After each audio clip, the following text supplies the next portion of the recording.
Golf's no different from hockey. Requires talent, self-discipline. Golf requires goofy pants and a fat ass. You should talk to my neighbor, the accountant, probably a great golfer, huge ass. How do you measure yourself with other golfers? By height. It's a very, very special honor. I'm Paula Creamer, and you're listening. Well, we're waiting. Hi, this is Martin Cove, a.k.a. John Kreese from Cobra Kai, and you're listening to Quiet, Please. Let the word go out from here across the land. Let Daddy Noonan approve. Hi, boys. Nice day for golf, isn't it? Quiet, please. Oh, you got secrets, eh? Hey, this is Shooter McGavin. You're listening to the... Hey, you guys. Hey, we're trying to have a podcast over here.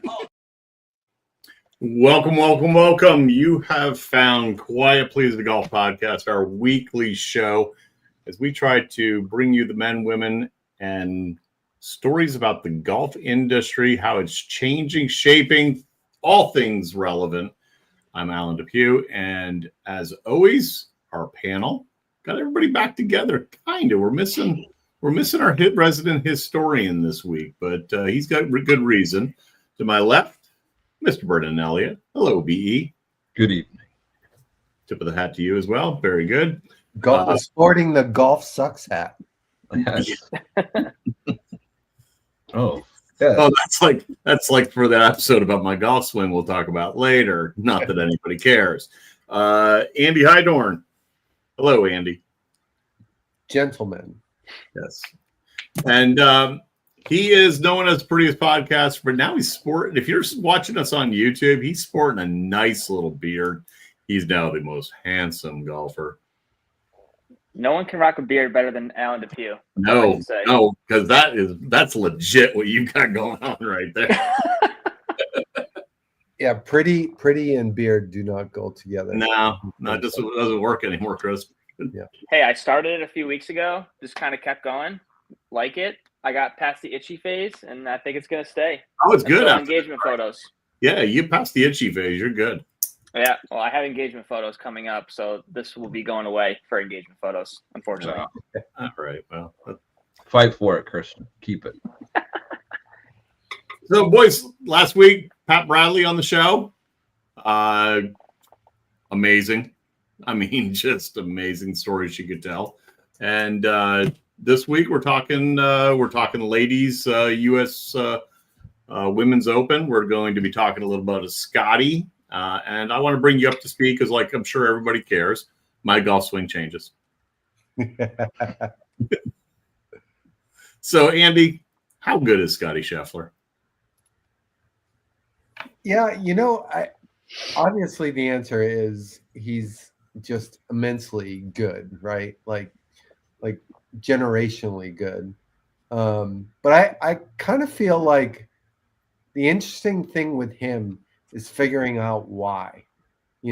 What is it that makes him so damn good? And if you watch some of the other tour players, the Rorys and the Justin Thomases and all the other guys talk about him, they're kind of wondering too. They're pointing out. I forget who it was the other day that said that Scottie's club face control is second to none. And I've always said that face control is the hidden talent in golf, that you can't put a finger on it. You can't pinpoint it. You can't, know what makes somebody better at it than another person. But club face control is supremely important. And maybe it's that with him. Who knows? B, if you've ever watched Andy Hydorn's TikTok page, you will absolutely know he is the master of club face control. He can hit two balls in the air at the same time. You know what? He did on that almost at your golf outing there that time. Oh, nice. I didn't know that. I had to embarrass the shit out of that trick shot guy that was there. The trick shot guy was trying to hit the draw first and the fade second. He was only missing him by like 4 seconds. Why'd that end up over on 17? Andy, you have a job at the next tournament. I'm all in, baby. B, is it club face control? Is it just his off-season workout training? Because they're all doing that. I mean, or is it just his will to be great? I've got the stats. I pulled up the stats from last week, and he was second in strokes gain off the tee, second on approach to the green, third in strokes gain around the green, first in strokes gain total at almost 16, but 34th in putting. So that's wild that usually you think putting is what gets the job done. But that, to me, that sticks out like a sore thumb, that his ball striking, like Andy said, is just so superior that he doesn't have to finish top 10, which is typically where somebody is with their putting strokes gained, within the top 10, typically on a tournament winner. And, you know, I know he's battled over the short stick and trying to get better at putting, but he's such a good ball striker that I don't even think that should be, if he's average on tour as a putter, which that stat proves, he's still going to win. And from a technical standpoint, yes, he's head and shoulders above anybody else in terms of controlling the face, hitting the ball exactly where he wants to hit the ball. But then I think it's like a mix of Dustin Johnson and Tiger Woods mentality, which is an odd mix, but it's almost like I don't care, like a Dustin, or just brushes stuff aside, but he's got that, just going after and choking the field out, and like Tiger did. So it's interesting. His whole vibe is something that we've seen before. How ironic that those two guys you mentioned don't play golf anymore. Yeah. Yep. Christian, to B's point, I mean, I remember a couple seasons ago, Harman wins at the Open Championship. I don't think he missed a putt inside 10 feet that week, if I remember the stat. Yeah. Or maybe it was like one in the final round. Some crazy. What do you think it is? What can you lay your finger on it? I think it's all between his ears, if I'm being honest with you. He is by far the best player, I'll say, since he's having a Tiger dominant effect right now, period. People are playing for second place when he's on his A game. Let's just be honest here. He is. I mean, Scottie can say what he wants in a press conference, but we heard Jack Nicklaus, one of the best to ever play the game. Look what he said last week. Yeah, these guys are good players, but they're not at his level. They're not. I will take Scottie Scheffler. I'll take his B game, because he won on his B game at the PGA Championship. He didn't have his A game at the PGA, and he still won. It's incredible to me what he's able to do week in and week out, and it's not going to stop anytime soon. I mean, I hope that he can continue to do this the rest of the season, obviously, going into next season and so forth. But I mean, Jack was to your point, Jack was full-fledged jugular. I mean, he just but how do you speaking the truth? I mean, it's back-to-back memorials that he's won, right? He's coming off of a PGA Championship win, and now his eyes are going to be set on the Ryder Cup, U.S. Open, the Open Championship, and other top major events this entire season. I could see Scottie easily winning at Oakmont. I could see Scottie even winning the Open Championship. That's how good he is. He can play anywhere in the world, and it's all between his ears. I think Ted Scott in his bag is also a huge part of that too. Yes. I think Teddy is very good at what he does. And honestly, Teddy's by far the best caddy, period, in my opinion. Andy, what he's exceptional at is dancing, if you've seen that video. But having that confidence in your caddy to continue, and the team that he has right now, from Meredith to just his parents, to Teddy, his coaches, everything. It's just, you don't change a thing at all. Just keep it going the rest of the year. Well, now that he's got it off, he broke through and actually won before the Ryder Cup. I mean, that in itself is important. And by the way, I'll throw it out there. Anyone, we say this all the time, please take us up on it. If you are watching us on YouTube, Facebook, or Instagram, or any of the other channels, chime in, throw some comments in there. Keep them clean. Andy Hydorn. Yeah, I was just going to keep it not so clean, talking about don't be that dick with Phil Mickelson. But I was glad that Scottie was able to overcome all the nervousness about being able to put a couple W's on the board before the Ryder Cup. big for him.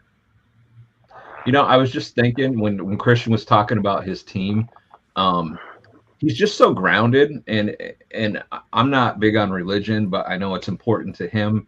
But he's just so grounded in the fact that I'm a big proponent of having basically a coach for life type of scenario. And him and Randy Smith, the relationship that those guys have had since Scottie was like 8 or 9 years old.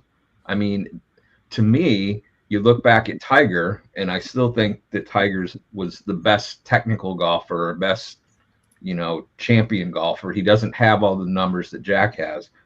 But Tiger, how many coaches has Tiger had?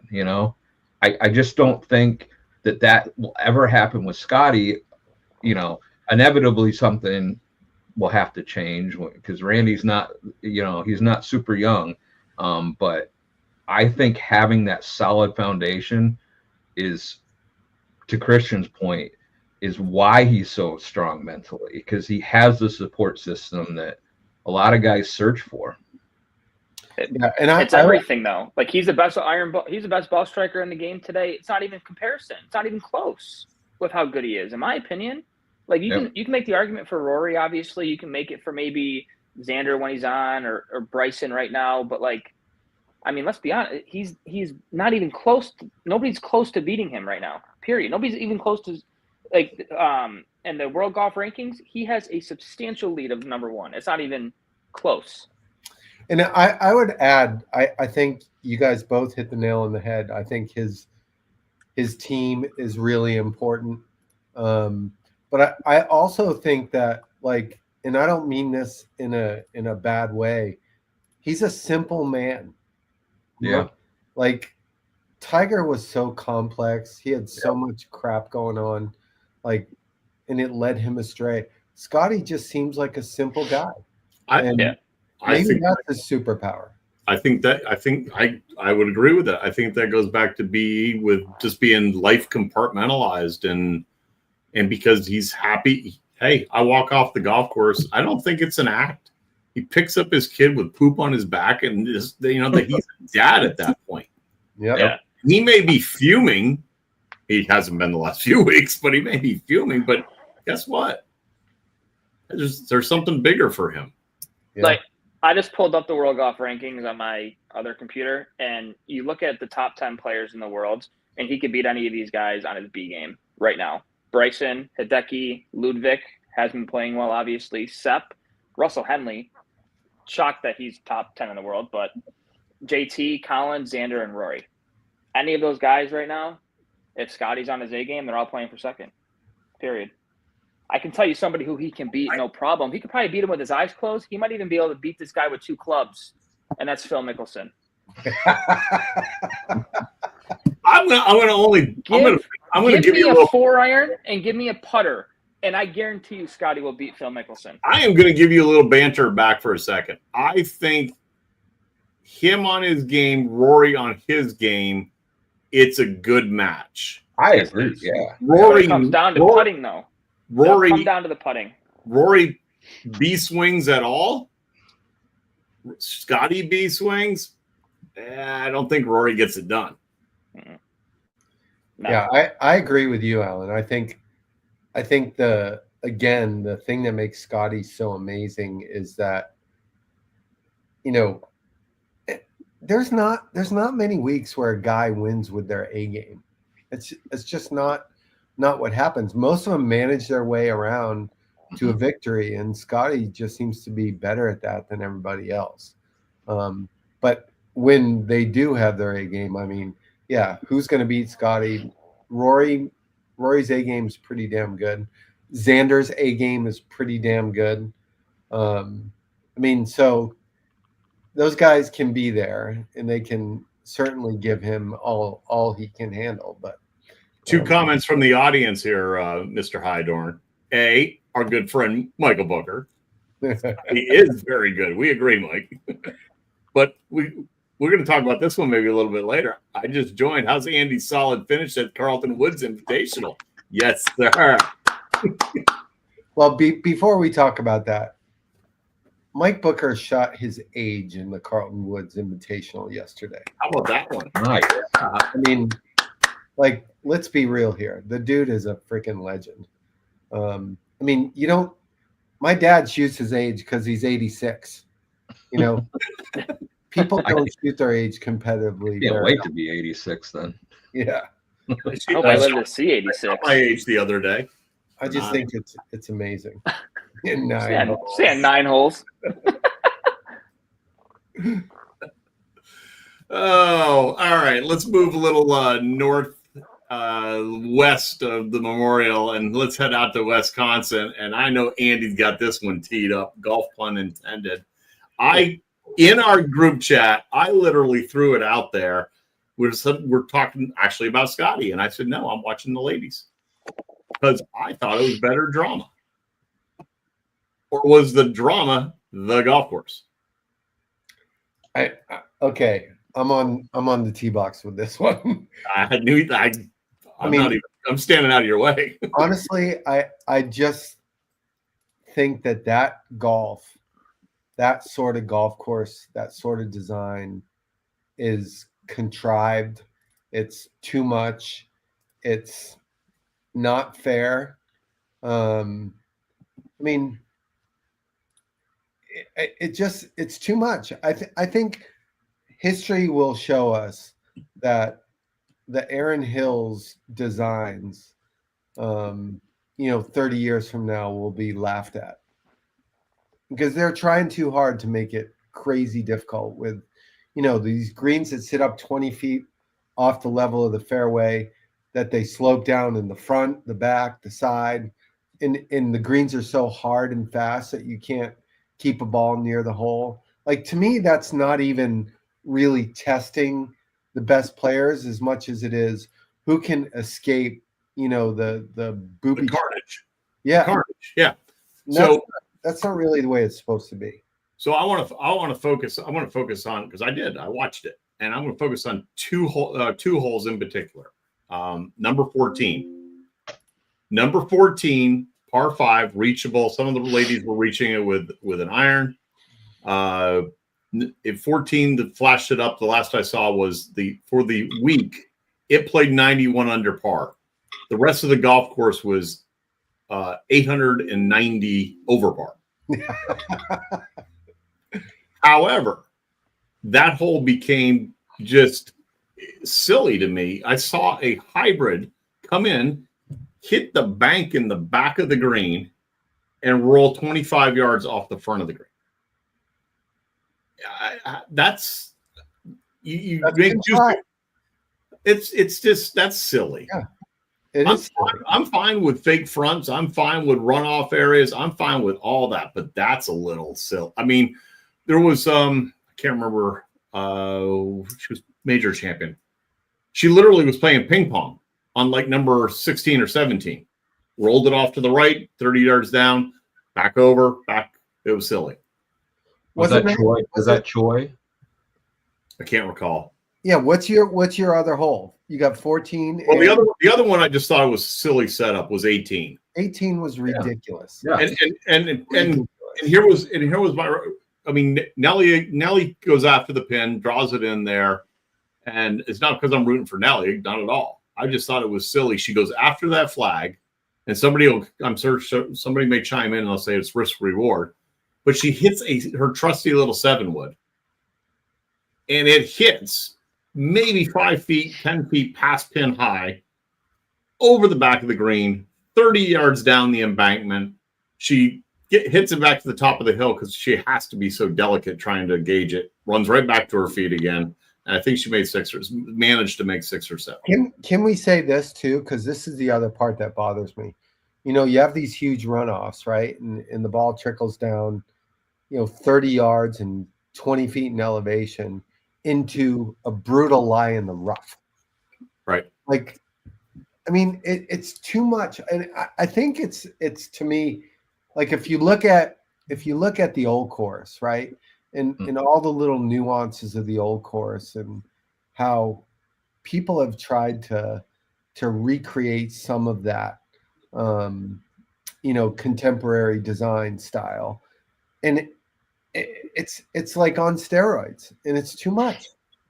It's too much. BE, you did an article, it might even be a year and a half or so ago, again, about architects. I mean, I think the genius of Ross is he had runoffs, he had false fronts and everything, but then he gave the golfers options. Yeah, that's what it's all about. Is you can, like you said, you can have all these features, but especially for the women, like they don't hit the ball as high as the men do. They can't have it land soft. They were cooked before the week even began, especially with the pin placement, some of the pin placements that they had, the speed of those greens. I mean, they could have brought that down to like 9 or 10, but you still would have had these slopes that were unmanageable. And, you know, it's interesting. I watched Bryson do a practice round on his YouTube channel for Oakmont. Oakmont's a beast too, but it's totally different than Erin Hills. Like, totally. It puts a premium on certain things, and it doesn't have a bailout area very often, especially off the tee. But around the greens, I feel like there's much more for those guys to work with. If you want to play in Erin Hills for a U.S. Women's Open, fine, but you've got to understand how the women hit the ball into these greens, and maybe make them a little bit shorter so they have more wedges in their hands. I don't know. I mean, it just didn't seem fair to me. And I brought up that stat about Scottie with his putting. Stark she averaged just over 30 putts per round to win, and that was one of the lowest average putting rounds of the week. That's ridiculous. And Andy made a point last week when we had Pat Bradley. I recall that if the equivalent distance, Andy, what was it? It would have been like 8,300 yards for the men. Yeah. Yes. Yeah. That's just so. Brendan, great point about the difference between Oakmont and Erin Hills, right? The Oakmont is by all opinions going to be brutally hard next week. Yeah. It's just, I mean, the rough, it's going to be really a tough test of golf. But the first hole at Oakmont, for example, in contrast, first hole at Oakmont, in a lot of holes at Oakmont, the fairway runs right into the green. Yeah. Yep. Like where you're talking at Erin Hills, where the green sits up on a bar stool and there's crap runoff on every side. The first fairway runs down the hill into the green at Oakmont. And there's a bunch of other green complexes out at Oakmont that the fairway runs right into the green. It's like literally shaved at fairway height right into the green. Yeah. Yeah. Well, that's where DJ drove the one green. And by the way, Christian, I wouldn't correct BE. He's much too accomplished of just in all facets golf, obviously. But is it not called Mont now? Didn't they drop the oak? No. Come on. They took down every damn tree on the golf course. There's a few. Well played there, Alan. Well played. Thank you. Christian, any thoughts on Erin Hills? I didn't get a chance to watch all of it because I was moving this weekend. I saw bits and pieces of it, but I couldn't have said it any better than what Andy and BE said. I did the stuff that I did catch, some of the pin placements. I was like, if I was playing that, I'd be pretty pissed. But I do think that any U.S. Open, obviously, I thought it was still a good tournament, and hats off to Stark for getting it done. So, B, you had a chance actually. They gave a shout out to the supporter of the show, Joe Hallett. Yeah, and Joe wants to come on for sure and bring her on. He was gonna come on when we were gonna tape earlier this week, but he was busy with her. They had to. I think it was either the Met section or someplace in New Jersey or something where the two of them had to go do an outing or something. But yeah, it was pretty. Joe's pretty stoked about how last week went. I would hope so. Well, we've talked about the greats. Let's just recap real quick. Scottie Scheffler, Stark, great golfers. lots of victories, lots of accomplishments. And I mentioned it in the preamble because, as Andy said, it's all about me. Let's talk swings. Let's talk golf swings. As you know, I've made a conscientious effort to try to make a swing change to get more of a stack and tilt, more weight on the left side. And I've noticed something yesterday, gentlemen, and I want your opinion as the expert golfers that you are. I actually slipped out to play 7 holes, which, by the way, if you work at a golf course, you do not normally play golf. But I did. I was 1 over. Nice. And you chose 7 as your number. How? Well, I got to the 3rd hole, and there's somebody on the 4th tee, and I said, screw it. I don't feel like waiting. Did you all run around? I did. Is it feeling good? Like you're Thank you for asking, Andy. I appreciate your concern. Actually, what I did find is that I actually felt like I needed to get a little more lateral and draw a little more ground force to the left. Even though I start with the weight on the left, I start with more weight on the left, but I just let the swing happen. Whereas before, I always felt like I loaded back up early, more weight on the right. But I actually felt like it was to me, it felt like a big sway. But I was hitting it longer, hitting it straighter. And, for the 6-iron, that's the longest iron I got in my bag. It went true and straight. It felt like a sway? Well, it felt like a sway towards the ball. Okay. See, I think a lot of people, that's a misconception people have. Like the last couple of years, this idea of getting into the left side quicker is being like the secret that the pros know that a lot of amateurs don't know. And I think people think that idea of getting into the left side sooner is sliding or getting too far out in front. But it's just the pressure shift. All you're doing is getting into that left side, into that left heel. So you're able to bring the right side, get cleared a little bit quicker, let the hands come through. The idea of the slide is more of that hip and the upper body getting too far out in front of the ball. And so it may feel that way to you because you've hung back for so long, for so many about 2 decades. So yeah, that's the most. I think that's the most common thing for golfers that are like in that like mid single digit to like 10, 12. That's one of the most common things is that hanging back. Like everything else seems to be in good, in good spots, but that transition down, not quite getting enough into the left side. I think that's a problem for most people in that. And Andy, you're with better players most of the time, but I even think some better players struggle with that. Would you agree? I think that is the thing that most better players struggle with, period. That whole transition, the whole, we talk about sequence, right? Yeah. Like if you swing with an uninterrupted proper sequence, you're going to be a pretty good golfer.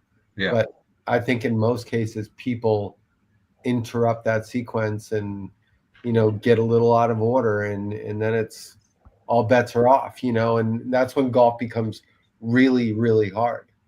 Well, our little cadet Small there, he goes after it as hard as anybody I've ever seen. In balance, obviously. Not anymore. You lost your balance? Do you have a softer approach now, Christian? He's got grit. He's a little slower. Yeah. I just, for me, I just stopped swinging as hard as I could because it didn't benefit my game. There's no point in doing that. The more I swung out of control, the worse I played. It's like, you can stay within your swing and you can still hit it however far you hit it. 250, 300, however far that might be. But, again, it all comes down to it's really the mental part of the game. It's all between the ears. Everybody on this podcast can hit a shot any type of way that they want to. Fade, draw, they can hit a stinger, they can chunk it. That. I can't. Like if you put your mind to it, you can. It's amazing what you're able to do with the golf swing. Well, overall. You know what, Mr. DeZamis, I will say this, and here's the interesting thing: the swing thoughts actually start going out of my mind, and it was back to target awareness. Just that opens you up. It lets you do the things that you've been working on. We talked about this before we started recording. I mean, that the difference between what you're doing on the range and what you're doing on the golf course for most people is just this wide chasm that they can't figure out. And like Andy and I were, and you, AD, were talking about, is you've got to come up with a thought while you're on the golf course that simplifies everything, so you can think about the task at hand. And that task at hand can't be, I need to stay a little bit outside my toe line going back. I need to kind of be a little bit more patient. You can't think about all that shit because it happens so fast that you have to just let it happen and not try to make it happen. And I laugh when people try to say or try to convince other people that you should swing with a free and clear mind. Nobody does that. Like, literally, show me somebody who doesn't have a swing thought. I don't know that they exist, right? I think everybody has swing thoughts. It's about which swing thoughts are the thoughts that you're going to be able to play golf with, and which ones are the thoughts that you can practice with, right? But don't confuse the two, because the ones that you can practice with, you don't want to take them to the golf course because you're going to be disappointed. So I'm gonna spin us in a whole different direction, because you're right, obviously, because you're an accomplished player. But something else you and I had chatted about, I think it was offline, maybe last week or something like that. There's when it goes. So bring it back to me. I was an okay player at one time. I went low. I've had some low rounds. Christian will laugh at that. He'll probably mock me, as he normally would. But I did play. But if I'm lucky, because I don't play that much, I'm maybe a 12 handicap, 10 handicap anymore. I mean, and this was the words of the great Andy Hydorn. When it starts to go, folks, it goes fast. So that's why I finally said, you know what? I enjoyed this game for 40 years, and I want to go back out and play some golf. And I got to figure this shit out. But the flip side of that is it also comes fast. It can. It can. But there are challenges, and our good friend here, BE, he wrote a great piece, albeit for junior golfers, but on the mental side of the game. Just hit you can plug that, feel free. But I want to talk, because I want to give a shout out, because he deserves it. Our man, Andy Hydorn, quietly, I said, let's talk about how well he's doing. Let's talk about the fact that Andy shot 64 the other day. Let's talk about this. Andy's like, no, I don't want to do that. Andy Hydorn, folks, if you're listening to this, he just missed the U.S. Senior Open. And the thing that struck me is it hurts even as an accomplished golfer and at an age, because, and I'll let you finish the sentence. Yeah, I mean, that is my bucket list thing to do in this game. And, you love to win tournaments. You love to play good in tournaments. My bucket list is to just be a contestant in the U.S. Senior Open. And you know what? I was 4 holes away from getting there, and just couldn't finish it. Just couldn't finish. I needed 4 pars coming in, and it was a tough day. It was, the wind was blowing 25, and it was tough. And I was right there with 4 holes to play, and just couldn't put a bow on it. Did you know that's what you needed? I picked the number 1 under at the start of the day because it was really windy and it was a tough day. It's a great field. There were probably a dozen, past tour players there. But it was a hard day to play, and it was a tough golf course. And, my thought was, that's my number. If I shoot my number and I don't get in, so be it.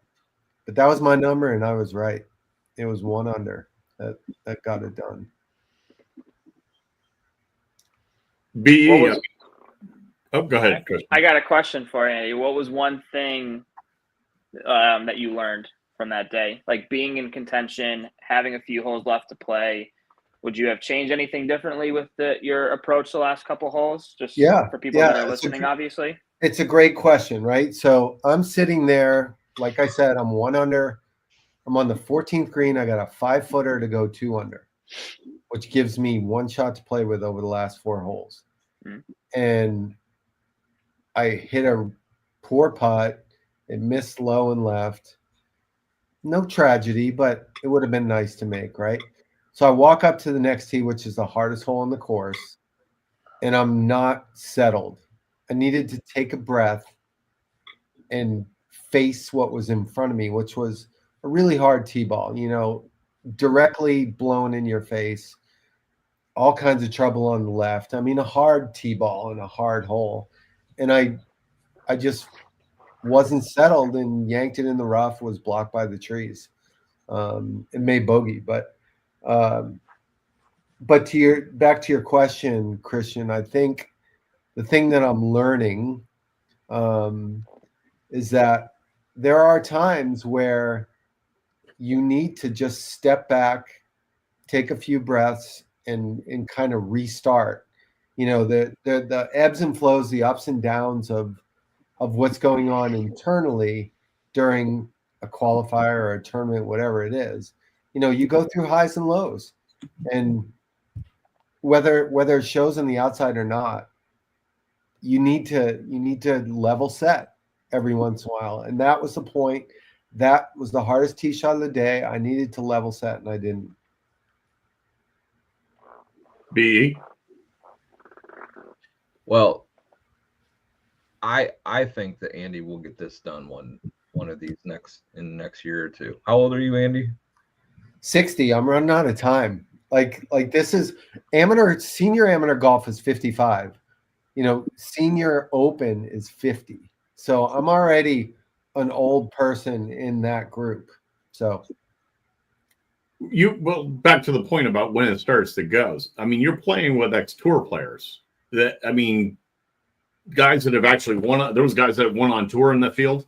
My guy I played with, Mike Stanley, won the New Orleans tour event in like the mid '90s or whatever. But yeah, he was in my group. Yeah. So how do you attribute, or how can you keep it going? Other than obviously the exercise programs that we all don't do enough of. The exercise programs that we should do, right? I don't know. I think at some point your distance starts to go, and when your distance starts to go, then it goes, right? And I have a bunch of friends who that's happened to and is happening to, and maybe even is happening to me right now too. But there will come a point in time where I lose enough of it that it will be a disadvantage. And it's something right now that's at worst, it's an even swap for me. At best, it's still a distance is still an advantage for me. Well, if you ever need a putting coach, just let me know. Have to come down there. Let's talk about something more optimistic. B, you got another new venture. Your signature line item has grown once again. What you got going? So as you guys know, you've been on the board for Little Linksters, and you know that the academy I sold off at the end of last year, the nonprofit, I had to kind of reorganize it and get it more in line with what I'm doing from a business standpoint, which is focusing more on the junior golfers that want to do something with the game. And it doesn't mean that they have to be world beaters.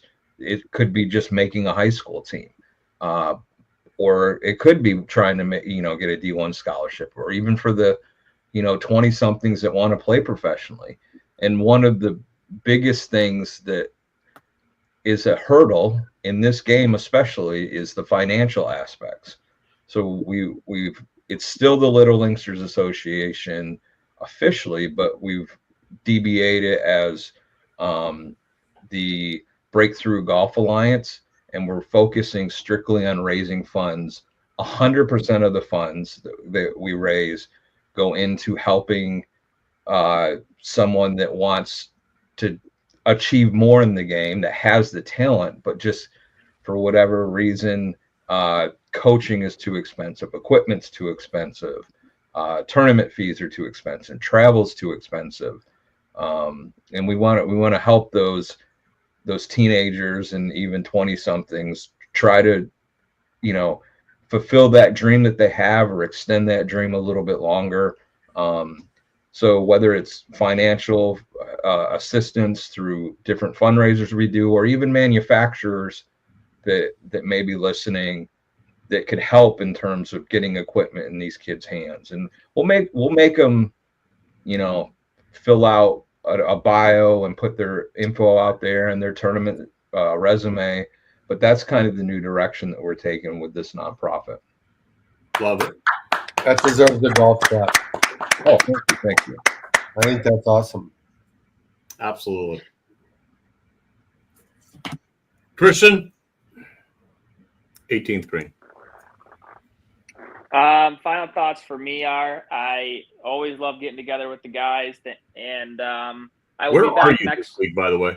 I am currently in San Francisco, California, and I will be going from San Francisco to Orange County. I'll be in Orange County next week for the show. So just traveling all across the country at this point, just focusing on grinding and making deals. And we're calling it the wedding, the honeymoon phase, everything right now. That's my life right now. So shout out to my beautiful fiance if she listens to this tomorrow. Yes. You mean she's not listening to it now?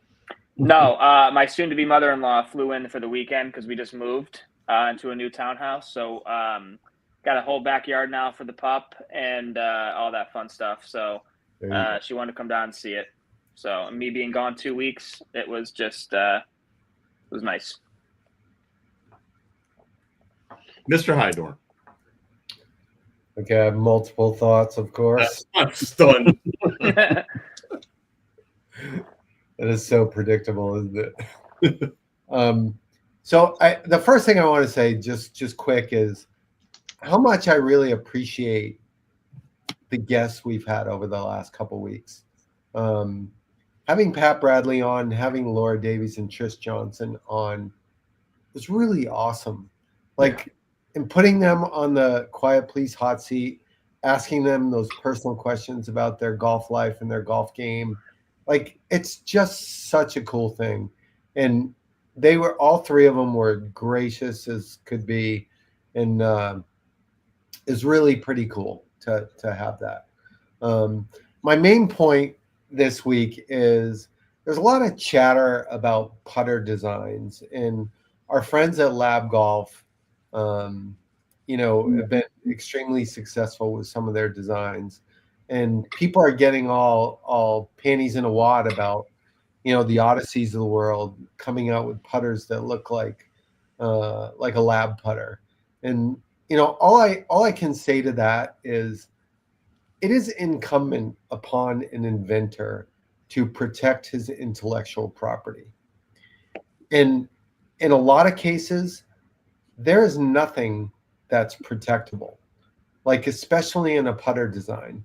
Yeah. You have to really be clever in your patent filings to come up with something that the USPTO will give you a patent for. So all these whiners who are out there complaining that people are copying the lab putters and Scotty Cameron made a living off of copying ping designs, and that's life. That's the way it goes. And again, if there was an ability for someone to protect a design, it's on them. It's on them to do it. Nothing else? No, that's it. Just two. All right. Fair enough. BE. So, as you guys know, I'm a connoisseur of YouTube golf content. And I got to say, with Good and Jack Nicklaus, that video, if anybody hasn't seen that, you got to watch that, because that was such a cool coming together of old school and new school. And these guys, they're kids, basically. I mean, they're 20-somethings, and they were in awe of having this conversation for 40 minutes with arguably the GOAT, Jack Nicklaus. And Jack, for his age, what's he, 86, I believe? Yep. He's a pretty sharp cookie and telling some amazing stories. And it was different than a press conference where he's sitting there answering questions. It was a conversation versus a press conference, and talking about playing with Hogan and Snead and watching these guys from Good just with their eyes wide open. It was such a cool video. And that's the cool thing about golf is the game itself. We could have this massive divide between old school and new school, but the game itself always brings everybody right back. So I agree. And this week we're going to get to see one of those venues. Next week we're going to get to see one of those venues. I picked this off of X just before we hit record. USGA says the greens are stimping 14.5 to 14.9. How you doing? Till next week.